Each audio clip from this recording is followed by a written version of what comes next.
और ख़वातीनो हज़रात, आपको बताते चलें, पाकिस्तान में सोने की कीमतों ने एक बार फिर से नया रिकॉर्ड बना डाला। सोने की कीमत आज एक बार फिर से तब्दील हो गई। पाकिस्तान में अब सोने के क्या रेट्स हैं, 24, 22, 21 और 18 लेटेस्ट न्यूज़ में आपको बताने जा रहे हैं। वीडियो में आगे बढ़ेंगे, तमाम तरह नाज़रीन से गुजारिश है कि चैनल को सब्सक्राइब कर लें और वीडियो को लाइक और शेयर भी करें। आपको बताते चलें कि आज 24 कैरेट का फी ग्राम रेट 16,900 रुपये रहा, 22 कैरेट 15,500, 21 कैरेट 14,800, जबकि 18 कैरेट फी ग्राम 12,700 रुपये है।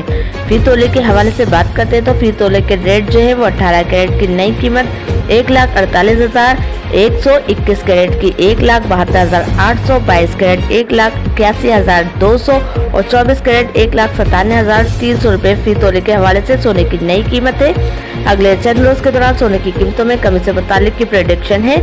सोना सस्ता होगा या होगा इसमें इजाफा, इससे मुताबिक हमारे चैनल पर आपको लेटेस्ट अपडेट मिलती रहेंगी।